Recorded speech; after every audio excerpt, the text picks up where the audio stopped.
영상을 보시는 하나님 나라의 귀한 자녀 여러분, 오늘은 2025년 1월 27일 월요일입니다. 오늘 매일성경 본문에서는 요단 서편의 땅 분배 과정이 일시적으로 중단되자 여호수아는 온 회중을 실로의 회막 앞에 모이게 합니다. 그리고 각 지파에서 3명의 대표를 선정하여 남은 땅의 지도를 7부분으로 그려오게 합니다. 이후 여호수아는 실로의 여호와 앞에서 제비를 뽑아 남은 땅을 분배합니다. 요단 서편의 남은 7지파 중에서 베냐민 지파가 먼저 제비를 뽑아 기업을 받습니다. 베냐민 지파의 기업에 대한 묘사는 지파의 경계에 이어 26개 성읍들의 목록으로 구성되어 있습니다. 오늘 본문을 나누어 보겠습니다. 여호수아 18장 1절부터 10절, 실로의 회막과 땅 분배를 위한 토지 조사, 실로의 회막을 세우고 온 회중을 모음, 땅 분배를 위한 토지 조사, 백성들의 순종과 땅 분배, 11절부터 28절, 베냐민 지파의 유업 분배, 베냐민 지파의 기업 경계, 베냐민 지파 성읍들의 목록. 오늘 본문 여호수아 18장 1절부터 28절의 말씀을 듣고 다시 오겠습니다. 여호수아 18장. 이스라엘 자손의 온 회중이 실로에 모여서 거기에 회막을 세웠으며 그 땅은 그들 앞에서 돌아와 정복되었더라. 그러나 이스라엘 자손 중에 그 기업의 분배를 받지 못한 자가 아직도 7지파라. 여호수아가 이스라엘 자손에게 이르되 너희가 너희 조상의 하나님 여호와께서 너희에게 주신 땅을 점령하러 가기를 어느 때까지 지체하겠느냐.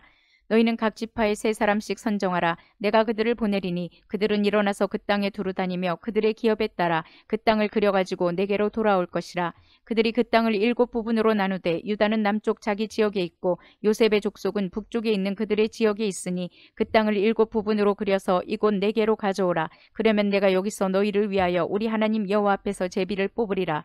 레위 사람은 너희 중에 분깃이 없나니 여호와의 제사장 직분이 그들의 기업이 됨이며 각과 르우벤과 므낫세 반지파는 요단 저편 동쪽에서 이미 기업을 받았나니 이는 여호와의 종 모세가 그들에게 준 것이니라 하더라.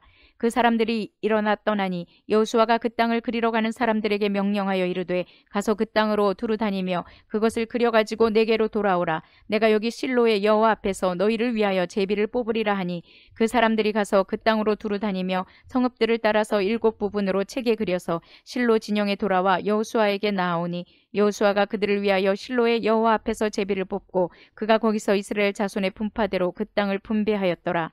베냐민 자손 지파를 위하여 그들의 가족대로 제비를 뽑았으니 그 제비 뽑은 땅의 경계는 유다 자손과 요셉 자손의 중간이라.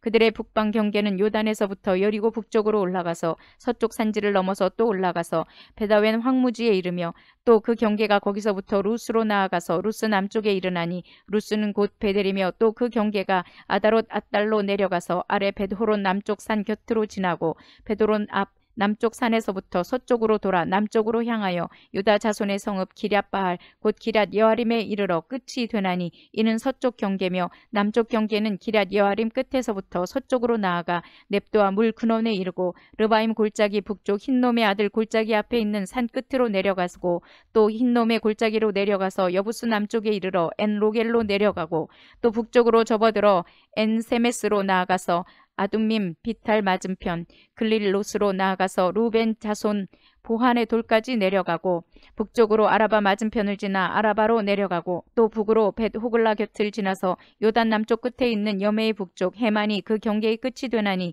이는 남쪽 경계며 동쪽 경계는 요단이니 이는 베냐민 자손이 그들의 가족대로 받은 기업의 사방 경계였더라. 베냐민 자손의 지파가 그들의 가족대로 받은 성읍들은 여리고와 벳 호글라와 에메크시스와 벳 아라바와 스마라임과 베델과 아윈과 바라와 오브라와 그발 암모니와 오브니와 게바이니 12성읍과 또 그 마을들이며 기브온과 라마와 부에롯과 미스베와 그비라와 모사와 레겜과 이르부엘과 다랄라와 셀라와 엘렙과 여부스 곧 예루살렘과 기브앗과 기랴시니 14성읍이요 또 그 마을들이라. 이는 베냐민 자손이 그들의 가족대로 받은 기업이었더라.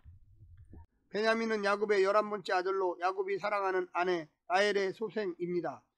야곱의 유언은 베냐민을 물어뜯는 이리로 묘사하며 그 후손이 호전적인 지파가 될 것을 예언했습니다.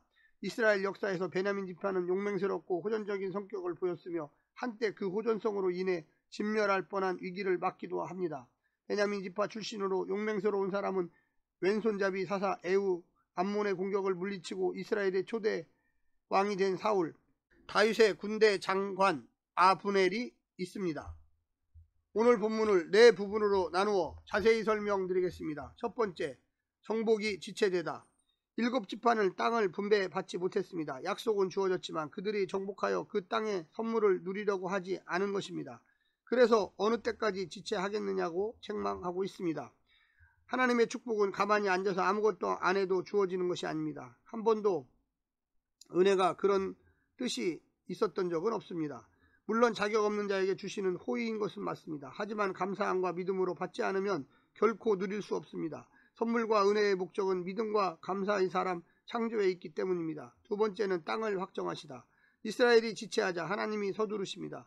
차지해서 누릴 땅을 정해 주셨습니다. 정복하지 않고 남은 땅의 그림을 그려오게 하고 제비 뽑아 7지파에게 그들의 땅 위치를 정해줍니다. 그러면 더 적극적으로 정복전쟁에 나설 것이라고 본 것입니다.